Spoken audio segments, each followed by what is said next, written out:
The rain came down in sheets, cold and relentless, turning the dirt road into a river of mud.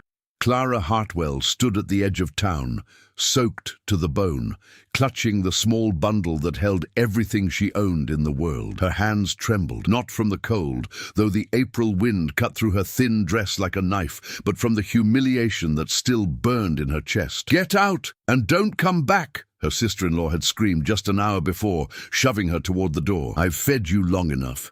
You're 26 years old, barren as a stone, and you eat like a horse despite looking like one.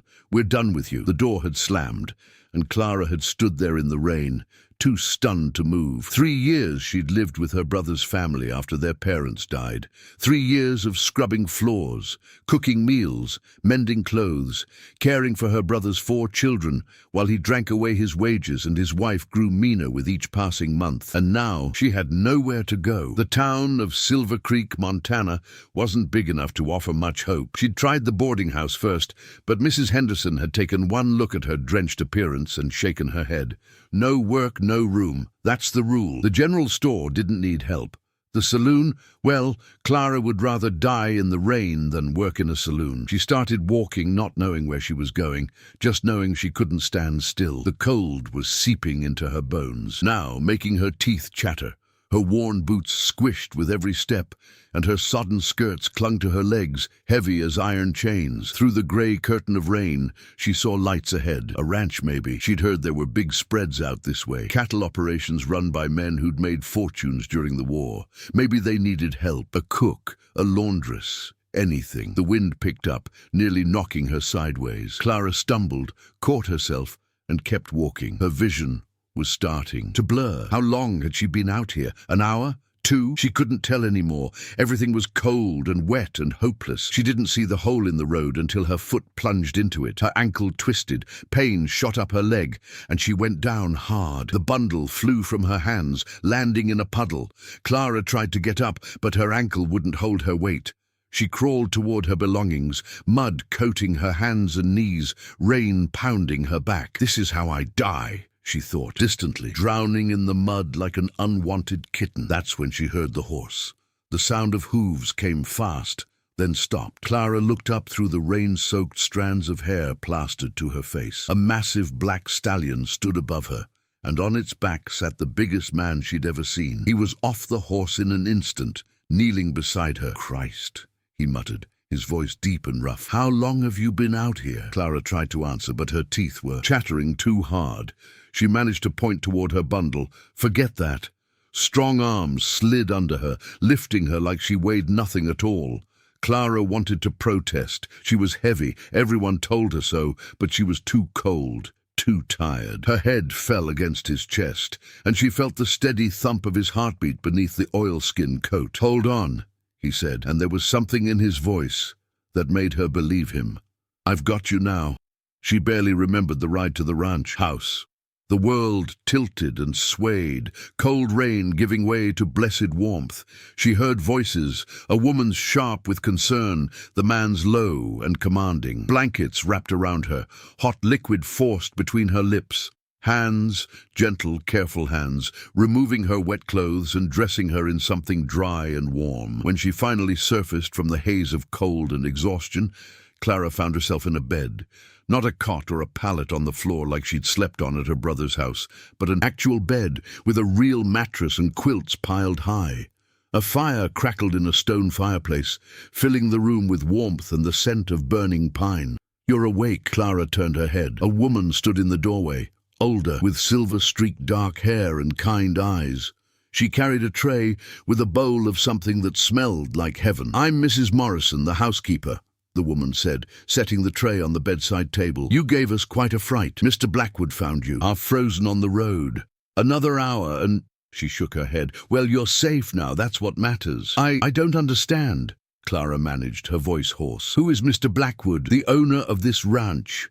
The Blackwood Ranch, biggest in the territory, nearly 10,000 acres, 3,000 head of cattle." Mrs. Morrison helped Clara sit up, propping pillows behind her. "He was riding back from town when he found you. Said you looked like you'd been thrown away." The words hit Clara like a slap. Thrown away. That's exactly what had happened. Mrs. Morrison must have seen something in her face because she patted Clara's hand. "Now, don't you worry about anything right now. Mr. Blackwood said you're to rest and get warm. We'll figure out the rest later.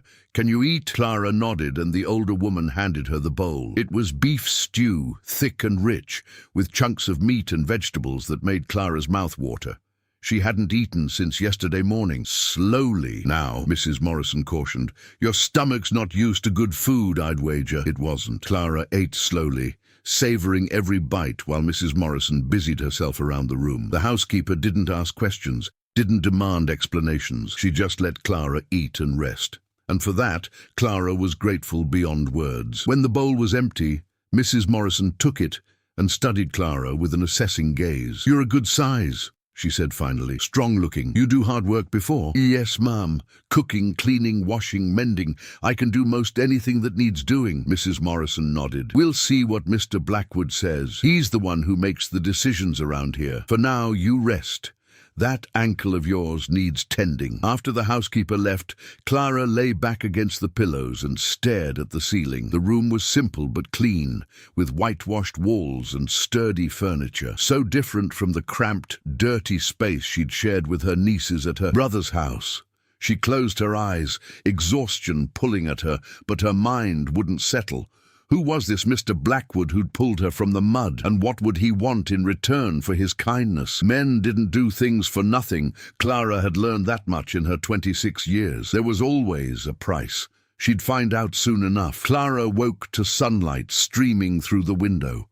For a moment, she couldn't remember where she was. Then it all came rushing back. The rain, the fall, the massive man on the black horse.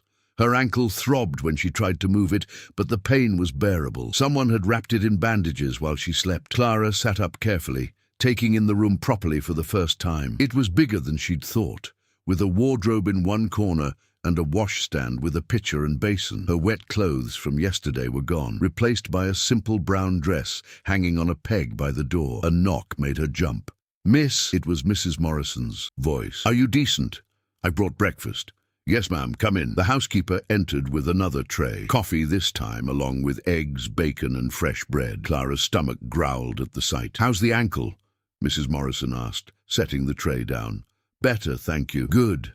Mr. Blackwood wants to see you after you've eaten. Don't rush. He's a patient man." She paused at the door. "That dress should fit you well enough. It was mine when I was younger, before age took my waist." After Mrs. Morrison left, Clara ate slowly, trying to prepare herself for whatever was coming. She'd have to thank this Mr. Blackwood for his help, of course. And then, what? Would he send her back to town? Give her a few coins and point her toward the next settlement? The thought of leaving this warm room, this safe place, made her chest tight. She dressed carefully in the brown dress. It fit well enough, if a bit loose in the bodice. Her own clothes had been threadbare and patched. This was much finer, though still practical. She braided her hair, washed her face, and tried to look presentable. When Mrs. Morrison came to fetch her, Clara limped after her, favoring her sore ankle. They walked through a hallway, lined with simple furnishings, then down a set of stairs. The house was bigger than Clara had imagined, 2 stories of solid timber and stone, built to last. Mrs. Morrison led her to a room at the back of the house, a study, Clara realized, with bookshelves lining the walls and a large desk near the window. And behind that desk sat the man who'd saved her. In daylight, Garrett Blackwood was even more imposing than he'd seemed in the rain. He had to be well over 6 feet tall, with shoulders broad enough to fill a doorway. His hair was dark, almost black, with just a touch of grey at the temples. His face was weathered from years in the sun, all hard angles and sharp lines, except for his eyes. Those were a pale grey blue, like winter sky, and they studied her with an intensity that made Clara want to look away. But she didn't. She lifted her chin and met his gaze. "Miss Hartwell," he said, his voice that same deep rumble she remembered from the rain. "Please, sit down." Clara lowered herself into the chair across from his desk, her hands folded in her lap. Mrs. Morrison had left. closing the door behind her, leaving Clara alone with this mountain of a man. "How are you feeling?" he asked. "Much better, sir. Thank you for your kindness. I don't know how to repay you. I don't want repayment." He leaned back in his chair, and it creaked under his weight. "I want to understand what put you on that road in the middle of a storm." Clara took a breath. She could lie, make up some story about visiting relatives or seeking work, but something in those pale eyes told her this man would know. So she told the truth. She told him about her parents dying 3 years ago, about moving in with her brother and his wife. She told him about the work she'd done, caring for the children, keeping the house. She didn't tell him all of it, not the cruel words, not the way her sister-in-law had made her feel like a burden every single day, but she told him enough. "And yesterday?" Garrett Blackwood's voice was quiet, but there was an edge to it. "What happened yesterday?" "She threw me out." Clara's throat tightened, but she forced the words out. "Said I'd eaten enough of their food. Told me not to come back." Silence filled the room. Garrett Blackwood's jaw had gone tight, a muscle ticking beneath his skin. When he finally spoke, his voice was carefully controlled. "And you had nowhere to go?" "No, sir. Family, friends.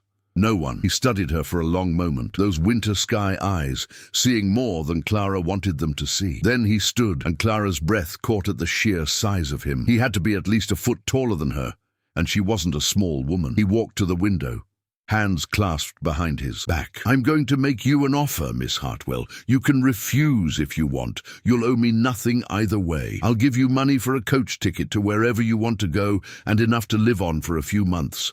No strings."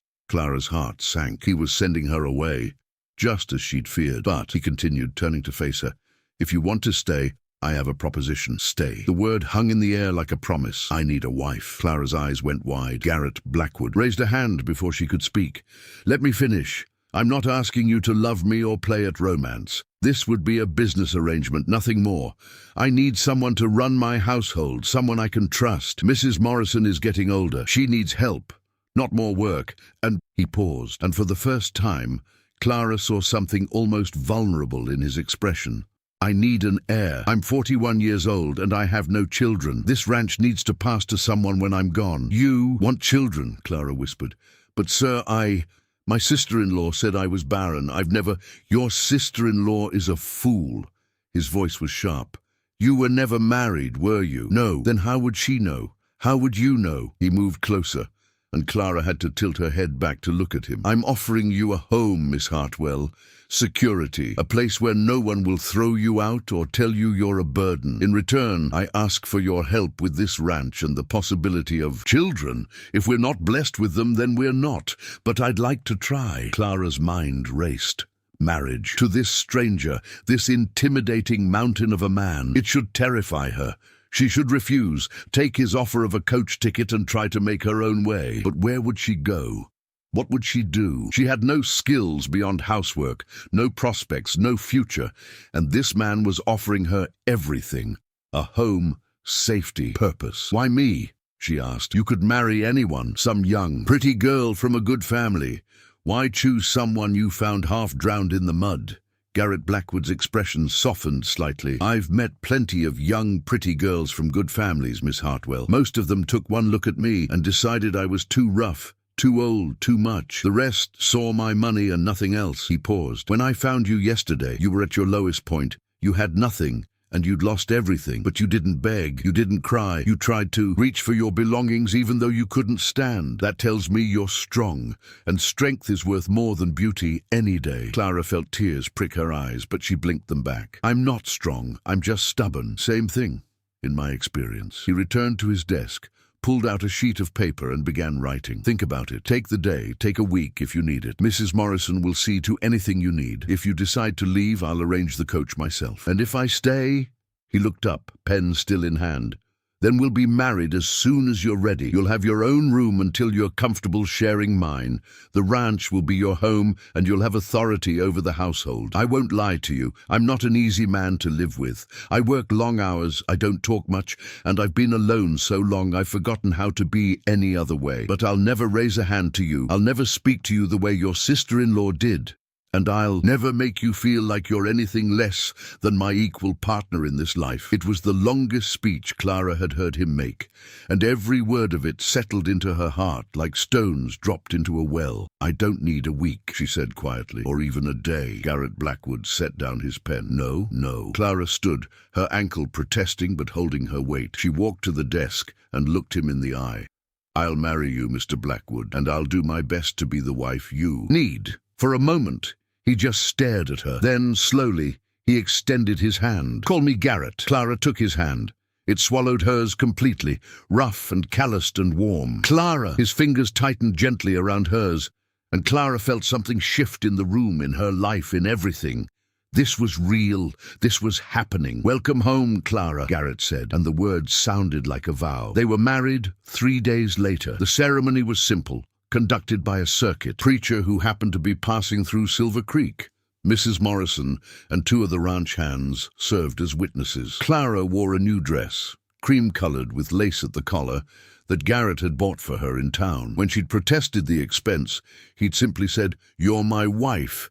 You'll have nice things." The word wife still felt strange on her tongue. Standing beside Garrett in front of the preacher, Clara felt like a child next to a mountain. He was so much bigger than her, so much older, so much everything. But when he slid the gold band onto her finger and promised to honor and protect her, his hands were steady and sure. Clara made her own vows, her voice only trembling slightly, and then the preacher pronounced them man and wife, and Garrett Blackwood leaned down.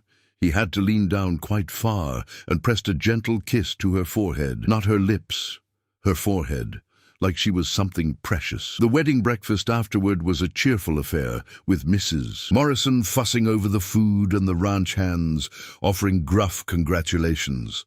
Clara learned that the Blackwood Ranch employed 15 men during the busy season, most of them living in the bunkhouse across the yard. They were a rough bunch, weathered by sun and hard work, but they treated her with respect that bordered on reverence. "Boss doesn't bring people home," one of them, a grizzled man named Tom, told her. "Fact is, we figured he'd die alone out here. Good to see we were wrong." After the meal, Garrett showed Clara around the ranch properly.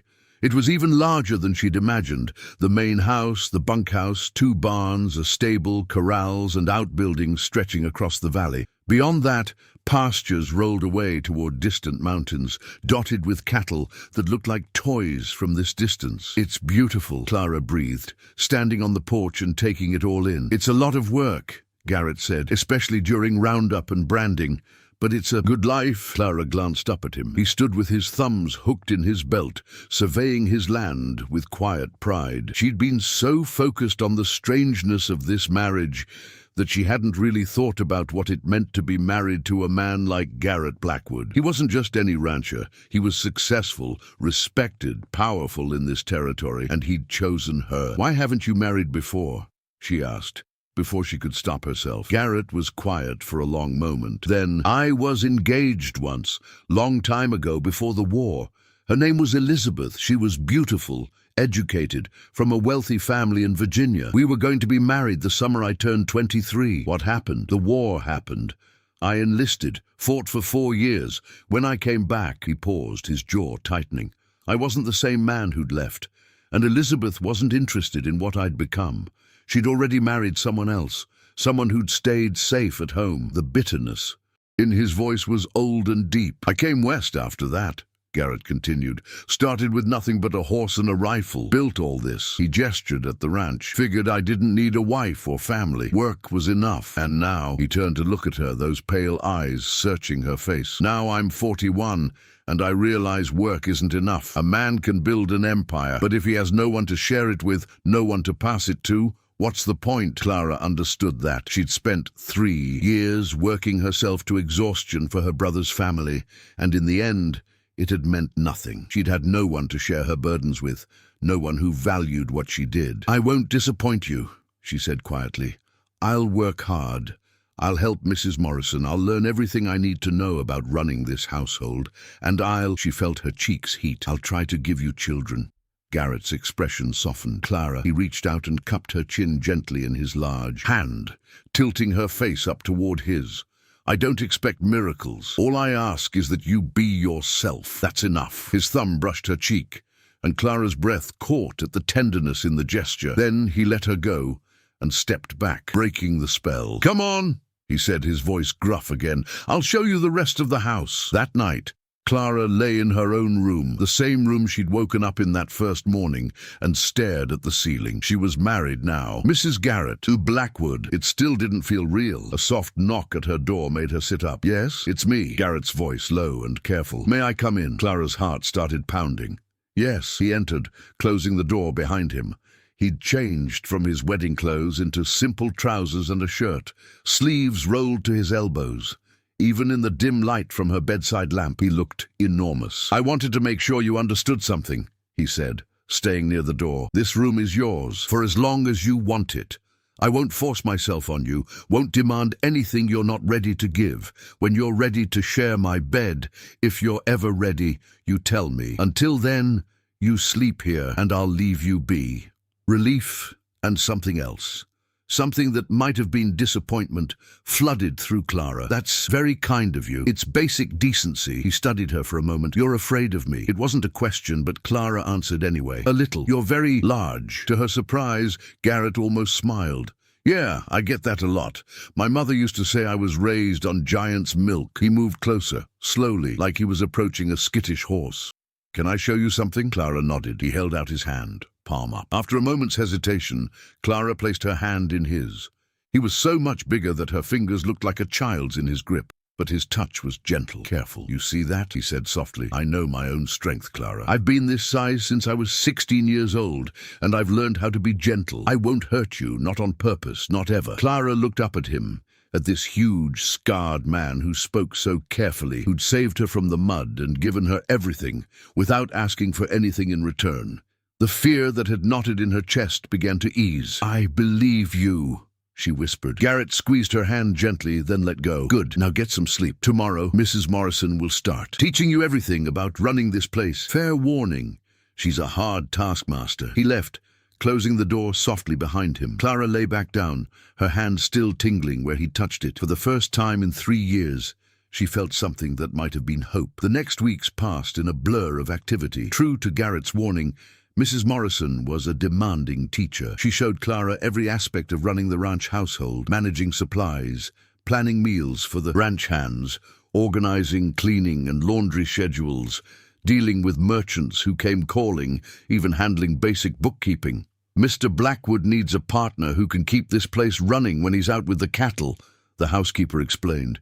"You've got the work ethic. Now you need the knowledge." Clara soaked it all up, like parched earth drinks rain. For the first time in her life, she wasn't just doing endless, thankless chores. She was learning, growing, becoming something more than just a pair of hands to scrub floors and cook meals.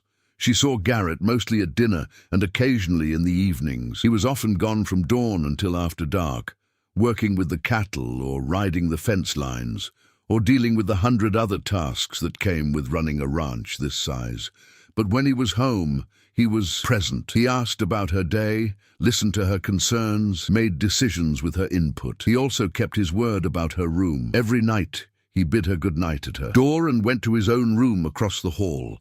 Sometimes Clara heard him moving around late at night, restless. Sometimes she lay awake, wondering what it would be like to cross that hallway and knock on his door. But she wasn't ready.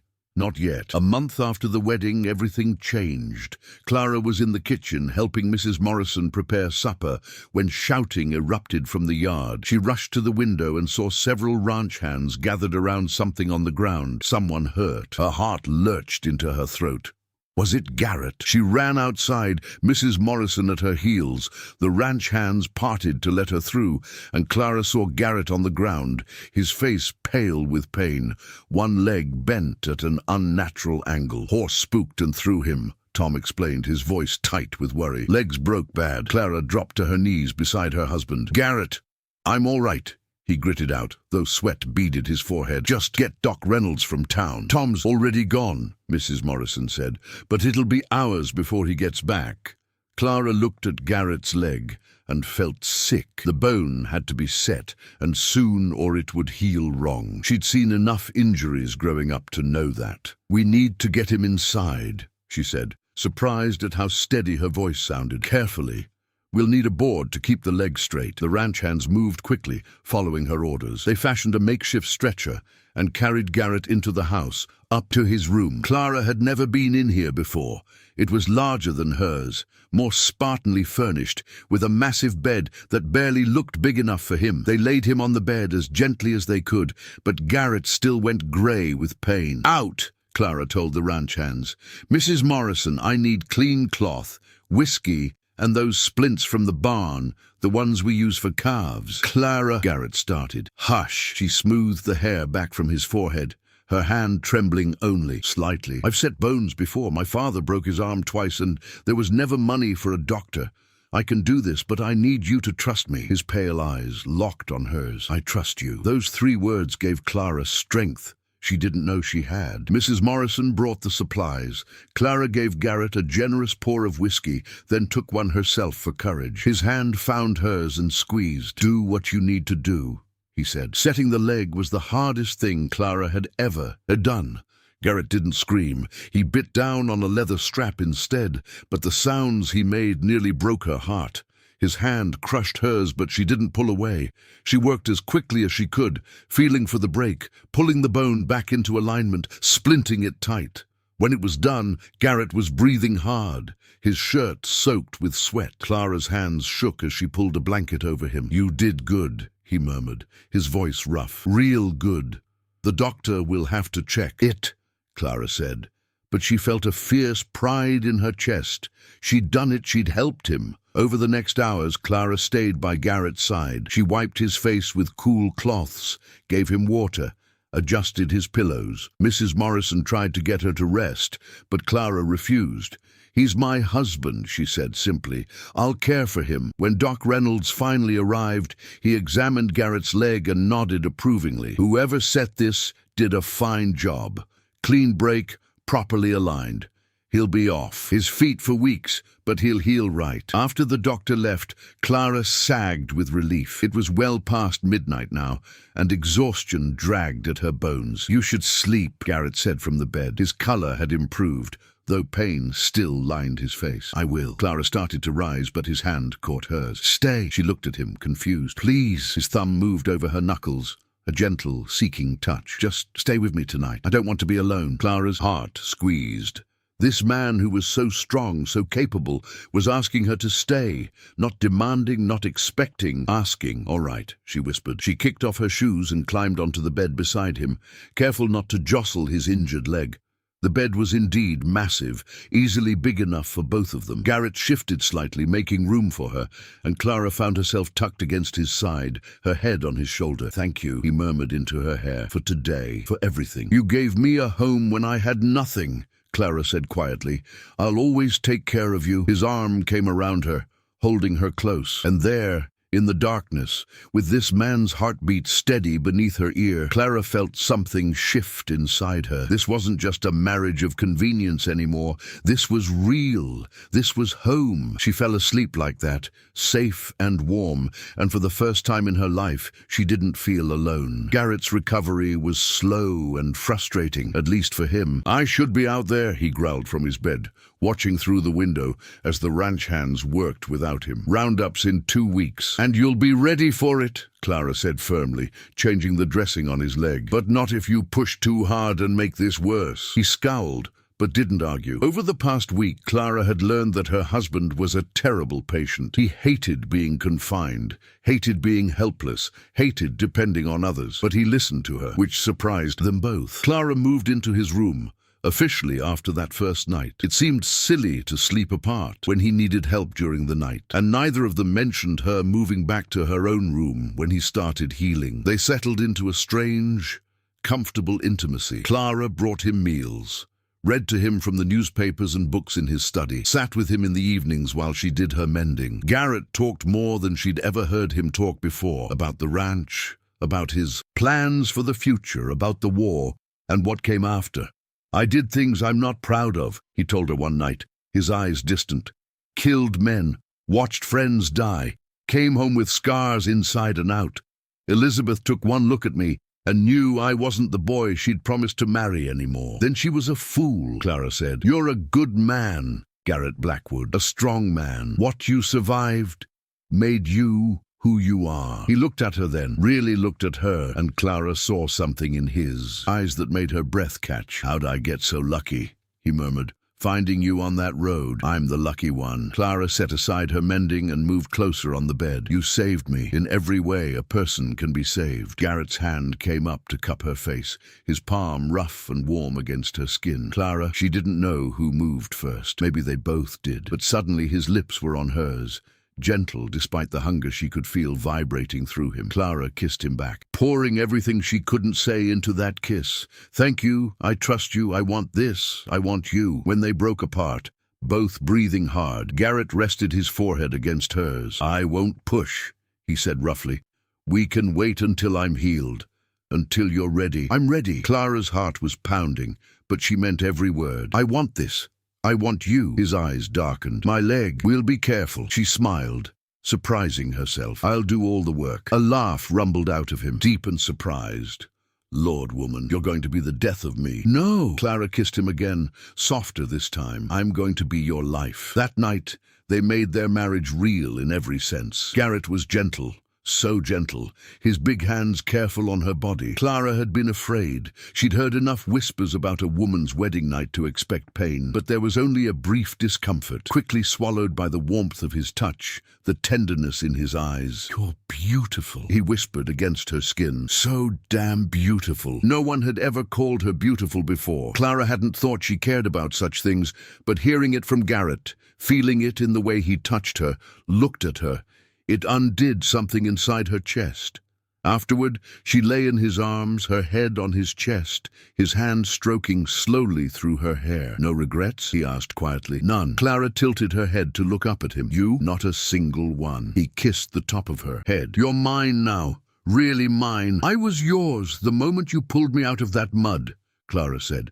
I just didn't know it yet. She felt him smile against her hair. Go to sleep, wife. Clara smiled too, letting her eyes drift closed. Yes, husband. The weeks that followed brought changes to the Blackwood Ranch that no one could have predicted. Clara had fully taken over the household management now, working alongside Mrs. Morrison to run things with an efficiency that surprised even the housekeeper. The ranch hands grew accustomed to seeing her in the kitchen before dawn, preparing breakfast for 15 hungry men, or out in the yard directing the laundry operations, or riding out to the line shacks with supplies. You're a natural, Mrs. Morrison told her one morning as they kneaded bread dough side by side. Most women from town would turn their noses up at this kind of work, but you take to it like you were born for it. Clara smiled, pressing her palms into the dough. I spent 3 years doing work no one appreciated. At least here I can see the results. I can see that it matters.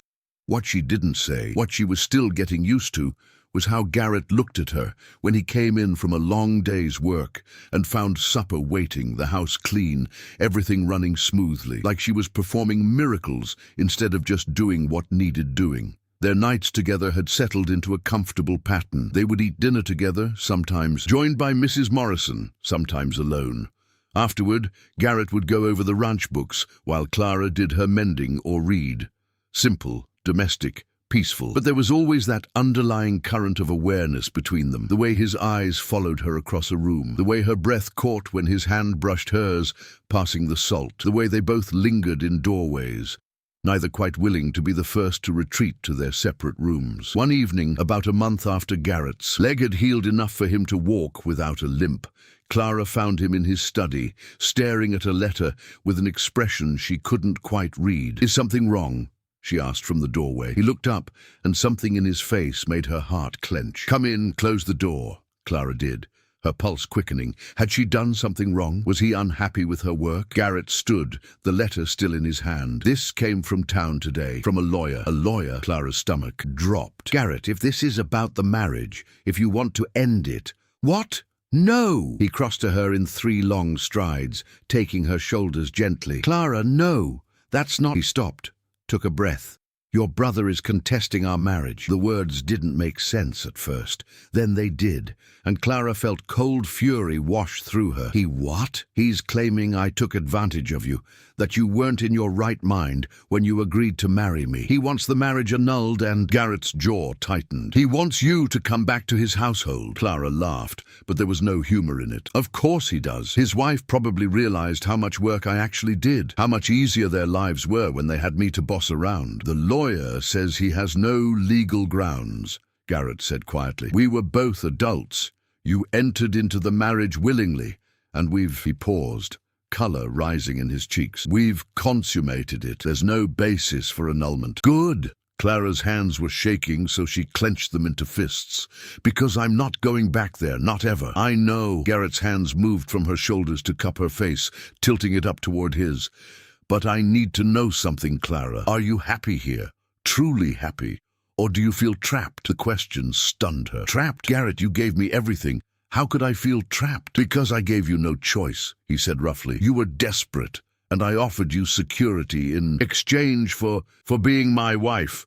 I've been thinking about it, lying awake at night, wondering if you only said yes because you had nowhere else to go." Clara stared at him, at this huge, powerful man who looked almost vulnerable in that moment. "You really don't know, do you?" "Know what?" "How I feel about you." She reached up, covering his hands with hers. "Garrett, I didn't marry you just for security. I married you because when you pulled me out of that mud, when you looked at me like I mattered, like I was worth saving, something inside me recognized something in you. We were both so alone, both so convinced we didn't deserve anything better, and then we found each other." His eyes searched hers. "Clara, I'm falling in love with you," she whispered. "Maybe I've been falling since that first night, I don't know.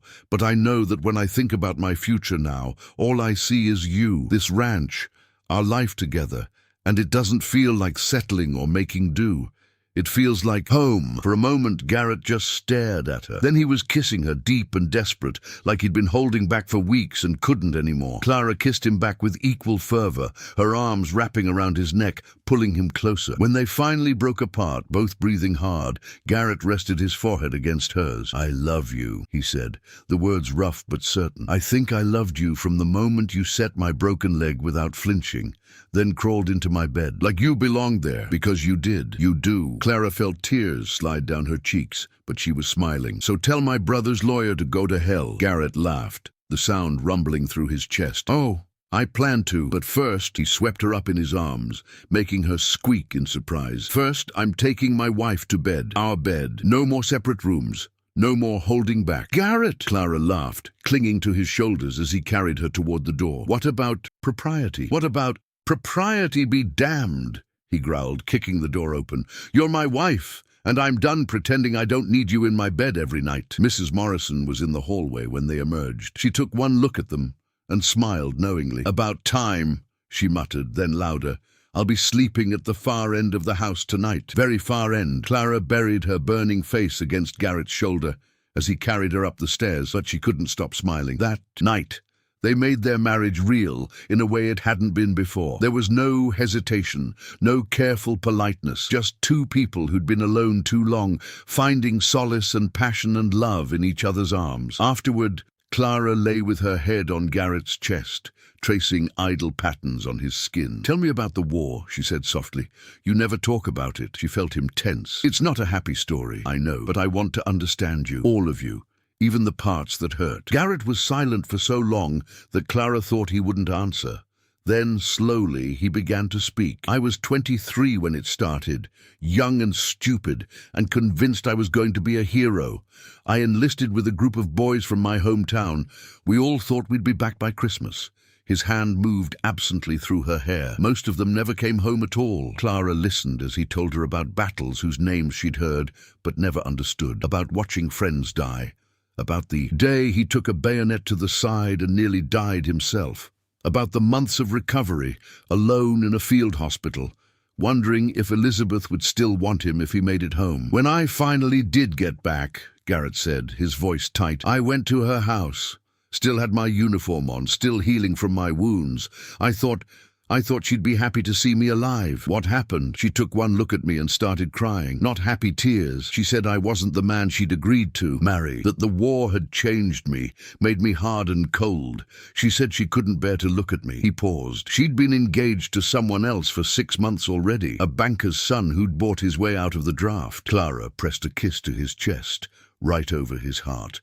She was a fool, maybe. Or maybe she just saw what I'd become. Garrett's arms tightened around her. I wasn't a good man when I came west, Clara. I was angry, bitter. I drank too much, fought too much, worked myself near to death just so I wouldn't have to think. What changed? Time. Building this ranch. Mrs. Morrison, she was the first person I hired, and she didn't take any of my nonsense. She told me I could either keep wallowing in my past or build myself a future, so I built. He shifted to look down at her. But it wasn't until you came along that I realized I'd built a house, not a home. You made it a home, Clara. Clara felt fresh tears prick her eyes. We saved each other, she whispered. Yeah, Garrett agreed softly. We did. They fell asleep like that, wrapped around each other. And when Clara woke in the morning to find herself still in his arms, she knew she'd never sleep in that other room again. The letter from Clara's brother's lawyer was answered by Garrett's own attorney, a sharp-tongued woman from Helena who made it clear that any further attempts to contest the marriage would result in legal action for harassment. The threats stopped after that. But the incident had changed something between Clara and Garrett. They were closer now, more open. The last walls between them had come down. Clara moved her belongings into Garrett's room officially, and Mrs. Morrison couldn't hide her satisfaction. Took you too long enough, she said, helping Clara hang her dresses in the wardrobe. I was starting to think I'd have to lock you in here together. Life on the ranch settled into a new rhythm. Clara woke each morning in Garrett's arms, helped Mrs. Morrison with breakfast, spent her days managing the household and learning more about the ranch operations. Garrett taught her to ride better, showed her the property boundaries, explained how he managed the herds. You should know all this, he told her one afternoon, as they sat on horseback overlooking a valley full of cattle. If anything happens to me, you'll need to run this place. Nothing's going to happen to you, Clara said firmly. Maybe not, but I want you prepared anyway. He reached over and took her hand. This is as much yours as it is mine now. I've already updated my will. If I die, everything goes to you. Clara's throat tightened. Garrett, I mean it, Clara. You're my partner in this, my equal, not just my wife, but my business partner too. He squeezed her hand. I trust you with everything I have. Those words meant more to Clara than any poetry or flowery declaration. Garrett Blackwood trusted her, believed in her, saw her as capable and strong. She'd never felt more valued in her entire life. But with the spring came new challenges. One morning, about 2 months into their marriage, Clara woke up feeling strange, lightheaded, slightly nauseous. She made it through breakfast preparation, but when the smell of frying bacon hit her, she had to rush outside to be sick behind the kitchen. Mrs. Morrison found her there, pale and shaking. How long? The housekeeper asked knowingly. How long what? Clara wiped her mouth with a shaky hand. How long since your last monthly course, girl? Clara opened her mouth to answer, then froze. When had it been? She'd been so busy, so caught up in her new life, that she hadn't even noticed. 6 weeks, she whispered. Maybe 7. Mrs. Morrison's weathered face broke into a huge smile. Well, well, looks like we'll be having a baby at the Blackwood Ranch after all. A baby. Clara pressed a hand to her still flat stomach, wonder and terror warring inside her. What if her sister-in-law had been right? What if she really was barren? And this was just her body playing tricks? Now don't you start borrowing trouble, Mrs. Morrison said, reading her face with ease. You're young and healthy and strong as an ox. You'll be fine. And that man of yours, she chuckled, he's going to be insufferable with pride. Clara wanted to believe her, but the fear lingered. She didn't tell Garrett right away. She wanted to be sure. Didn't want to get his hopes up if it turned out to be nothing, so she kept her secret for another week, watching for other signs, waiting to see if the nausea would pass or persist. It persisted, along with exhaustion, tender breasts, and a strange craving for pickles at odd hours. Finally, one evening after dinner, Clara gathered her courage. Garrett was in his study going over the books for the upcoming cattle drive. Clara knocked softly on the open door. Come in, he said without looking up. Clara entered, closing the door behind her. "I need to tell you something." Something in her voice made him look up immediately, concern creasing his brow. "What's wrong?" "Nothing's wrong. At least, I hope nothing's wrong." Clara twisted her hands together. Garrett, I think I might be pregnant." The pen fell from his fingers. He stared at her, frozen, his face gone completely blank. "I'm not sure," Clara rushed on. "It's only been about 2 months, and there's no guarantee, and my sister-in-law always said I was barren, so maybe it's just—" Garrett stood so fast his chair fell over backward. He crossed to her in 2 strides, his hands framing her face. "Say that again." I think I'm pregnant." "You're sure?" His voice cracked on the words. "No, not completely, but all the signs—" He kissed her, hard and deep and full of a joy so fierce it made Clara's knees weak. When he pulled back, his eyes were suspiciously bright. "A baby," he whispered. "Our baby." "Maybe," Clara cautioned. "We can't be certain yet." "I'm certain." He dropped to his knees, in front of her, pressing his face to her stomach. "I can feel it. We're going to have a child." Clara ran her fingers through his hair, tears sliding down her own cheeks. "I'm scared," she admitted. "What if something goes wrong? What if I lose it? What if—" "Then we'll face it together." Garrett looked up at her, his winter sky eyes fierce.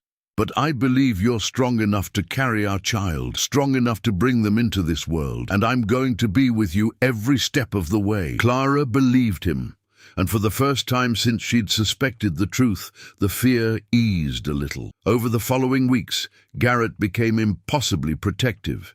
He insisted Clara stop doing heavy work, hired 2 women from town to help with the household chores, and watched her like a hawk for any sign of distress. "I'm pregnant, not made of glass," Clara protested for the 100th time as he tried to stop her from carrying a basket of laundry. "Don't care. You're carrying my child, and I'm not taking any chances." He took the basket from her hands. "Let someone else do this." It was endearing and infuriating in equal measure. But Clara couldn't really complain, not when she saw the tenderness in his eyes every time he looked at her, the gentle way he touched her stomach each night before they slept. "I never thought I'd have this," he told her one night, his hand spread over the slight swell of her belly. "A wife I love, a child on the way, a real family." "Neither did I," Clara whispered back. "I thought I'd die alone and unloved." "Never." Garrett pulled her closer.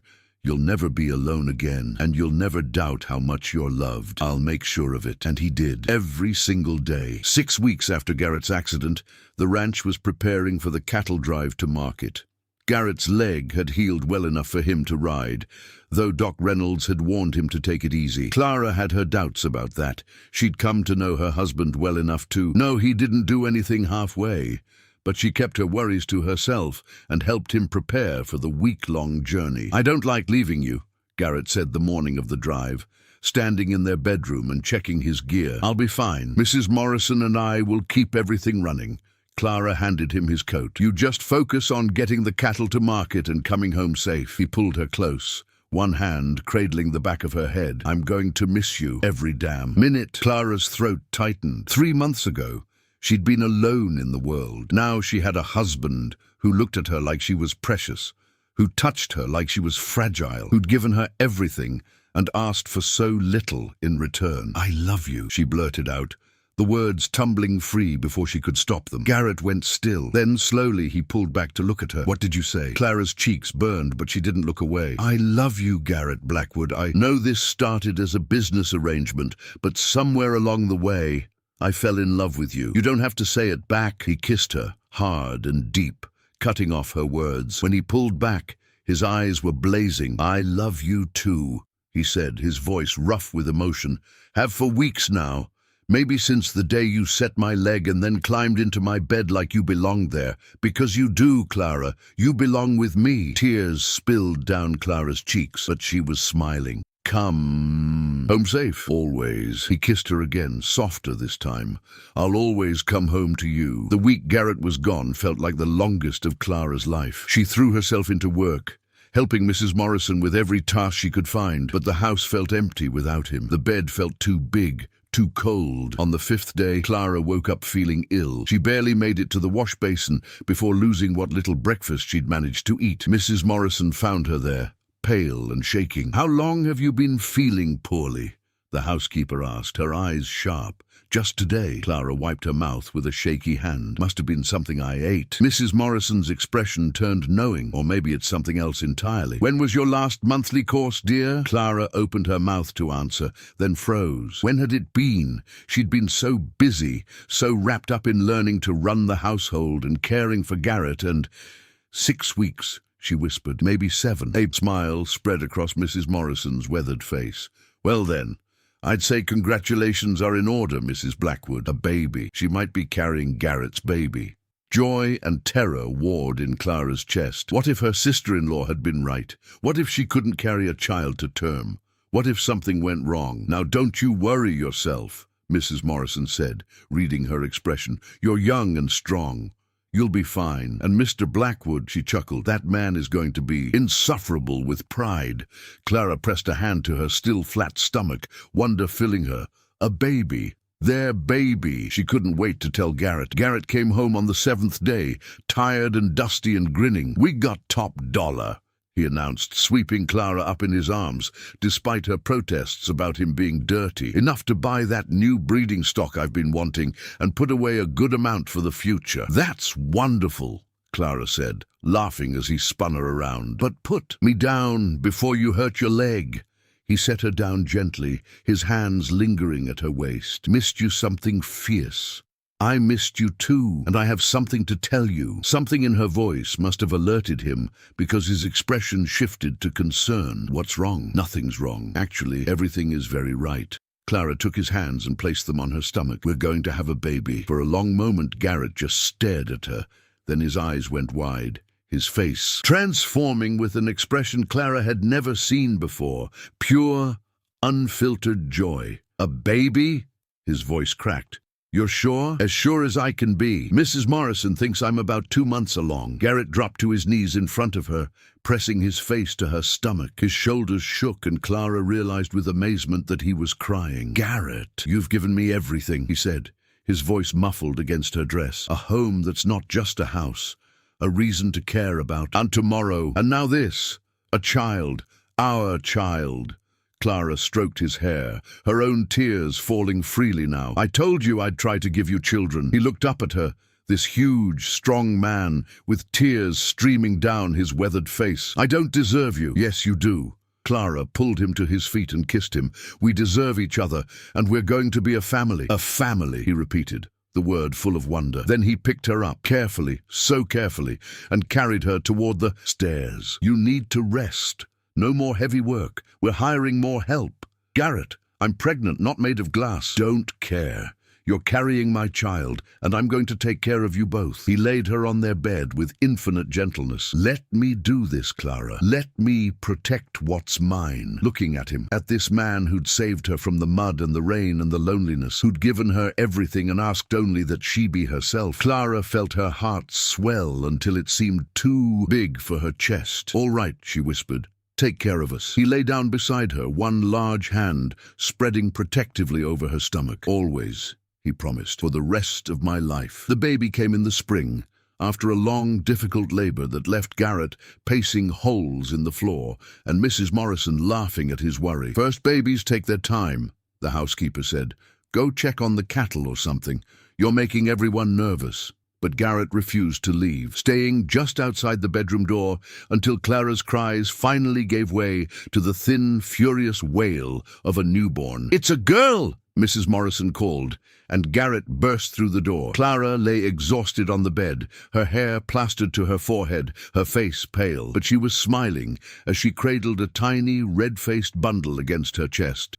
A daughter, she said softly. We have a daughter. Garrett approached slowly, like he was afraid of breaking something. When he looked down at the baby, his expression transformed into something so tender, so full of love, that Clara's eyes filled with tears. She's perfect, he whispered. You're both perfect. The baby had dark hair like Garrett and a surprisingly loud cry for something so small. When Clara placed her in Garrett's massive hands, she looked impossibly tiny, but he held her with such care that Clara's heart nearly burst. Hello, little one, he murmured. I'm your papa, And I promise you I'm going to spend every day of my life making sure you and your mama know how loved you are." The baby quieted at his voice, and Clara could swear she saw recognition in those unfocused eyes. They named her Grace because that's what she was. Grace neither of them had expected. Grace they didn't deserve, but had been given anyway. The pregnancy was not easy. In the 3rd month, Clara began bleeding, not heavily, but enough to send Garrett riding into town at breakneck speed to fetch Doc Reynolds. The doctor examined her and ordered complete bed rest for a week. "The baby's still there," he assured them both. "Heartbeat's strong, but you need to take it easy, young lady. No stress, no heavy lifting, plenty of rest." That week was one of the longest of Clara's life. She lay in bed, Garrett beside her every moment he could spare, both of them terrified that they'd lose this precious gift before it even had a chance to live. But the bleeding stopped. The baby held on, and slowly, carefully, Clara was allowed to resume light activities. The 4th month brought relief from the nausea and a visible swell to her belly. Garrett couldn't keep his hands off it, constantly touching her, talking to the baby, making plans for the future. "We'll need to add on to the house," he said one evening, his hand moving in gentle circles over her stomach. "A nursery, maybe another bedroom or two, in case we're blessed with more children." Clara smiled, her hand covering his. "One step at a time. Let's get this one born first." By the 5th month, Clara was showing prominently, and the whole ranch knew. The ranch hands treated her like she was made of spun glass, rushing to help her with anything that looked remotely heavy, offering her chairs whenever she stood for more than a minute. "You'd think I was the first woman to ever have a baby," Clara grumbled to Mrs. Morrison. The housekeeper laughed. "You're the first woman any of them have cared about enough to fuss over. Let them. It makes them feel useful." The 6th month brought movement. Flutters at first, then definite kicks. The first time Garrett felt the baby move under his hand, he went completely still, his eyes wide with wonder. "That's our child," he whispered. "That's really our child in there." Clara laughed through happy tears. "Yes, it is, and they're already stubborn.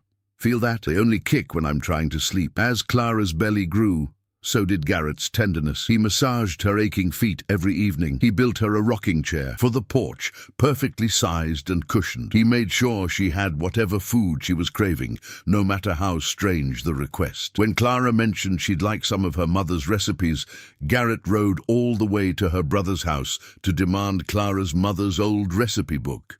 Her brother, apparently cowed by the sight of Garrett Blackwood on his doorstep, handed it over without argument. "He looked scared," Garrett reported when he returned, handing Clara the precious worn book. "Good. He should be. After what he and his wife did to you." Clara threw her arms around him as best she could with her belly in the way. "Thank you. You have no idea what this means to me." By the 7th month, Clara was huge and uncomfortable and starting to get anxious about the birth. Mrs. Morrison, who'd assisted at dozens of births in her time, tried to reassure her. "You're built for this," she said firmly. "Wide hips, strong constitution, you'll do fine." But Clara had heard stories. Women who'd labored for days. Women who died bringing new life into the world. The fear kept her awake at night, even with Garrett's arms around her. One night, 8 months along, Clara woke to find Garrett already awake, staring at the ceiling. "Can't sleep?" she asked softly. "I'm scared," he admitted, "of losing you, of something going wrong during the birth. I've seen men lose their wives in childbirth, Clara. Good men who'd give anything to have them back. And his voice broke. I can't lose you. I can't." Clara took his hand and placed it on her belly, where the baby was rolling and kicking.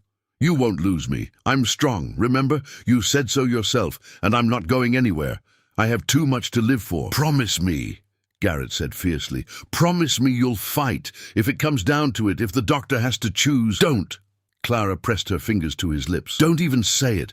We're both going to be fine. The baby and me both, I promise." She couldn't really promise that, of course, but she needed him to believe it, needed to believe it herself. The 9th month arrived with early spring. Clara was past ready to meet their child, tired of being huge and uncomfortable, and unable to do the things she used to do with ease. Every twinge made her think, this is it, only to be disappointed when labor didn't actually start. Until one morning, 2 weeks before her due date, when Clara woke to a gush of warm liquid and a pain that took her breath away. "Garrett," she gasped, grabbing his arm. It's time! The next hours were a blur of activity. Mrs. Morrison took charge, having done this many times before. She set up the bedroom, boiled water, sent one of the ranch hands for Doc Reynolds. Garrett paced the hallway outside, occasionally coming in to hold Clara's hand through the contractions. The labor was long and hard. Clara labored through the day and into the night, the pains coming closer and closer together,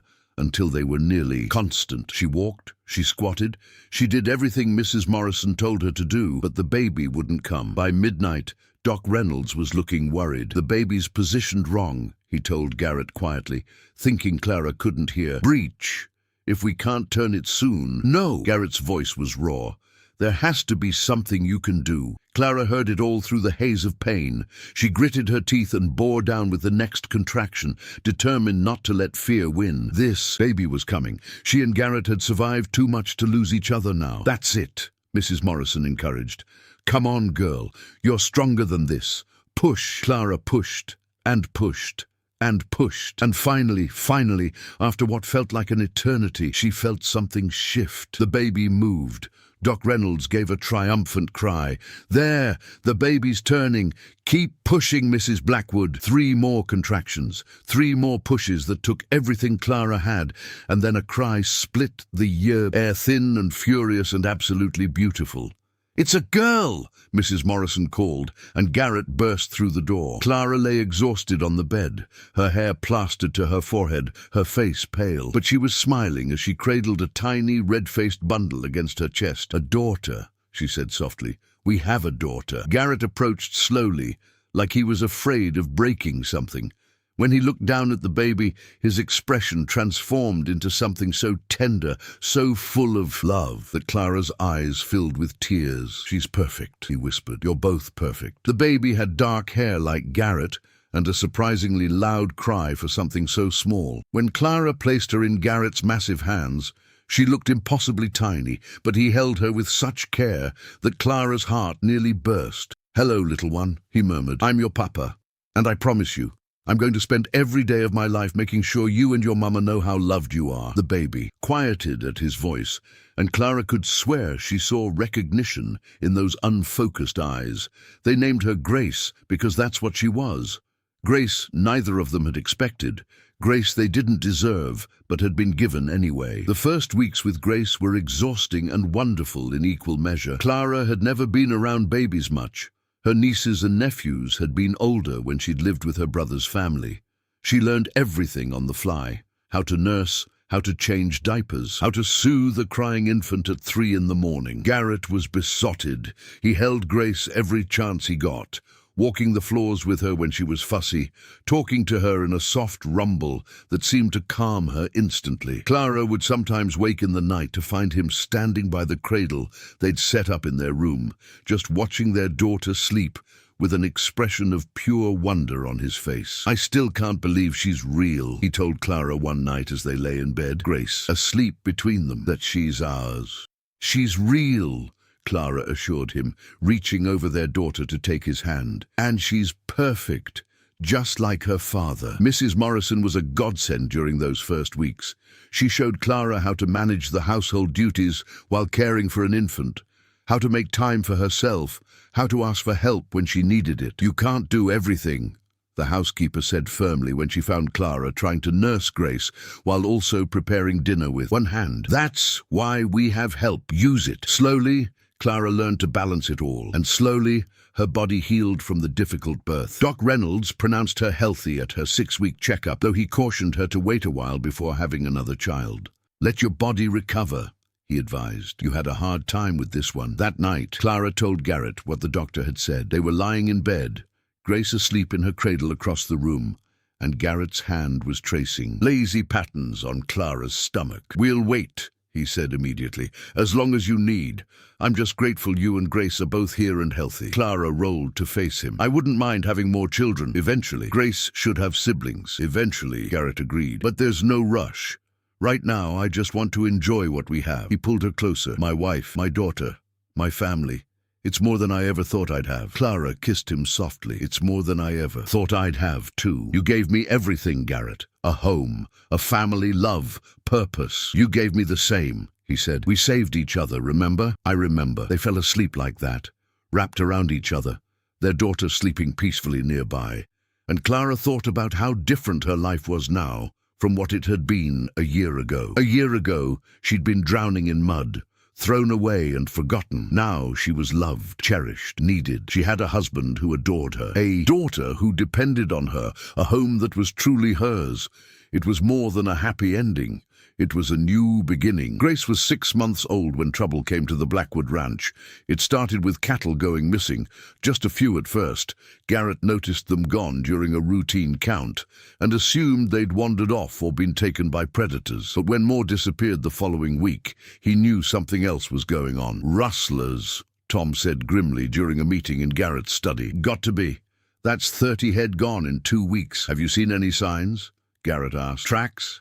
Camps? Nothing. Whoever's doing this knows the land well enough to avoid the main trails. Clara, nursing Grace in the corner of the study, listened with growing concern. Cattle rustling was serious business. Men had been hanged for less. Over the next weeks, Garrett and the ranch hands increased patrols, watching for any sign of the thieves. Garrett was gone more often, coming home late and exhausted, worry etched into every line of his face. Maybe we should hire more men, Clara suggested one night as she helped him out of his boots. Double the patrols. Can't afford it, Garrett said tiredly. Not with 30 head already gone and more disappearing every week. At this rate, we'll be ruined by fall. The word ruined sent a chill through Clara. She'd built a life here, found happiness. She couldn't bear the thought of losing it. The next morning, after Garrett left for another long patrol, Clara had an idea.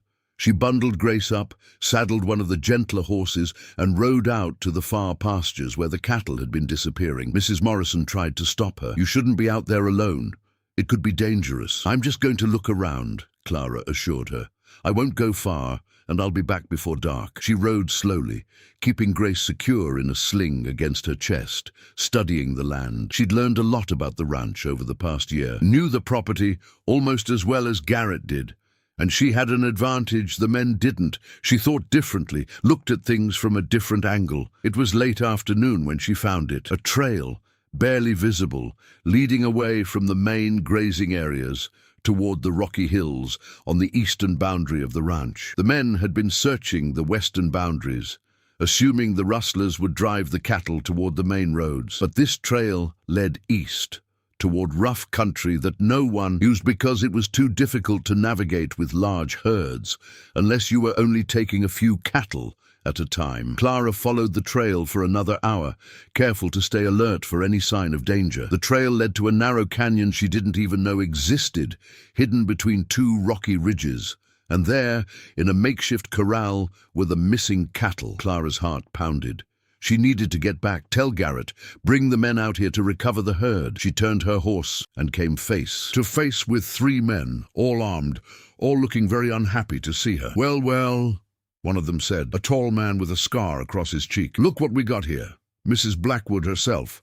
Boss is gonna want to talk to you. Boss? Clara's blood ran cold. This wasn't just random rustling. This was organized. Someone was deliberately targeting the Blackwood Ranch. The men escorted her deeper into the canyon, to a camp set up among the rocks. And there, sitting by a fire, was someone Clara recognized. Her brother. Hello, Clara, he said, standing up with a smile that made her skin crawl. Been a while. Clara clutched Grace tighter. What are you doing here, John? These are Garrett's cattle. Are they? John walked closer, and Clara could smell whiskey on his breath. Seems to me everything that's his should be mine. You were supposed to be my family, taking care of my household. Instead, you run off and marry some rich rancher, living in luxury while I struggle to keep my own. Family fed. I ran off? Clara couldn't believe what she was hearing. Your wife threw me out, left me to die in the rain. Because you were useless, John spat. Just like you always were. But then you got lucky, didn't you? Caught yourself a wealthy husband. His eyes narrowed. Well, I've decided to collect what you owe me. For 3 years of feeding and housing you, I figure about 100 head of cattle should cover it. You're insane, Clara breathed. Garrett will never let you get away with this. Garrett doesn't have a choice. Not if he wants to see you and that baby alive. Terror shot through Clara. You wouldn't dare. Wouldn't I? John grabbed her arm, his fingers digging in hard enough to bruise. You're going to write a letter to your husband. Tell him if he wants you back, he'll sign over half his herd to me. Otherwise, he smiled coldly. Well, accidents happen all the time out here in the wilderness. Clara's mind raced. She had to stall. Had to find a way to warn Garrett without putting Grace in danger. I won't do it. I'd rather die than help you rob my husband. John's face twisted with rage. He raised his hand to strike her, and Grace started crying. The sound seemed to shock everyone in the camp. John lowered his hand, staring at the baby like he'd forgotten she existed. Shut her up, he ordered. Clara turned away, cradling Grace and trying to soothe her, but her mind was working frantically. She had to find a way out of this, had to protect her daughter, had to warn Garrett. She just had to figure out how. Clara spent that night in the rustlers' camp, tied to a tree, while Grace slept fitfully in her arms. Her mind worked constantly, looking for opportunities, planning escape routes, but there were always at least 2 men watching, and she couldn't risk running with Grace. Dawn came cold and grey. John approached with paper and a pencil. Time to write that letter, he said. No, he backhanded her across the face. Clara's head snapped to the side, pain exploding across her cheek.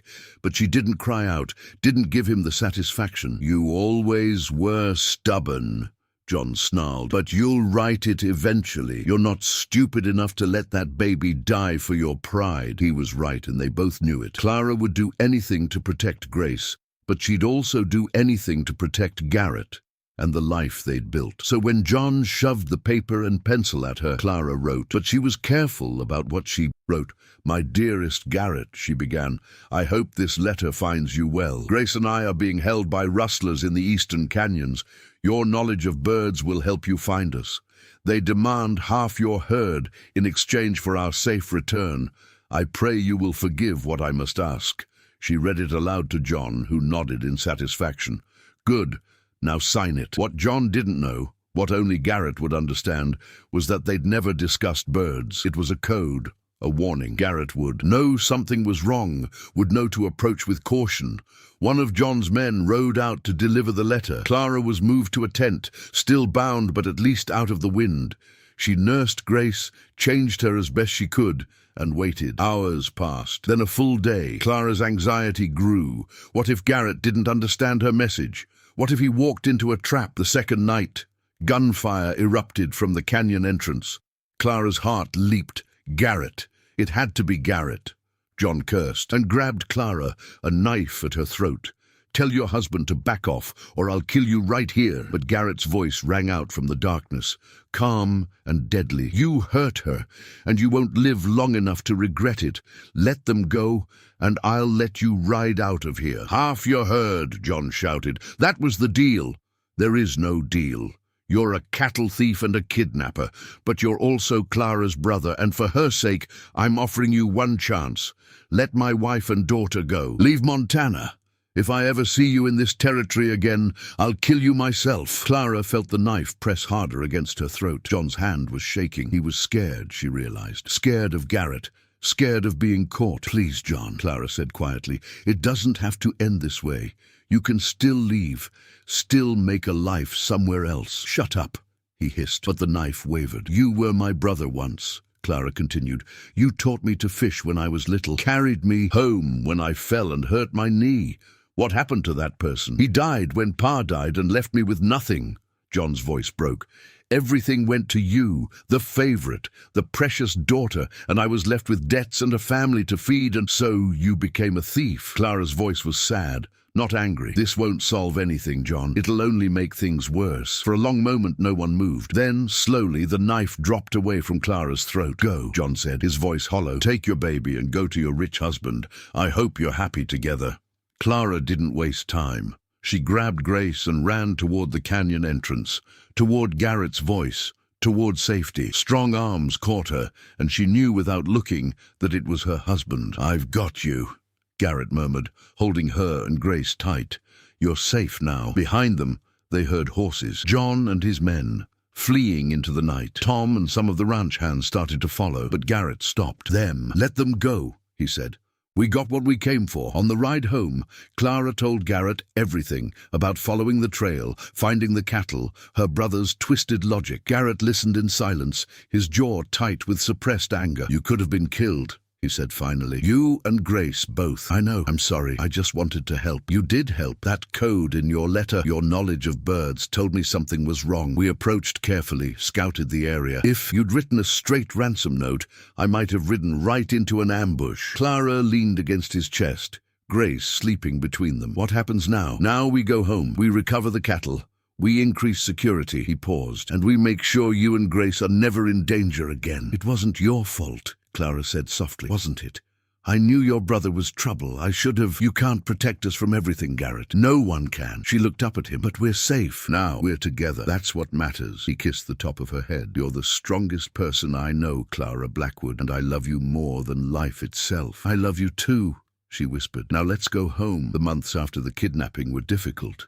Clara had nightmares sometimes, waking in a cold sweat from dreams of knives and threats. But Garrett was always there, holding her, reassuring her, making her feel safe again. The cattle were recovered. John and his men were never seen in Montana again.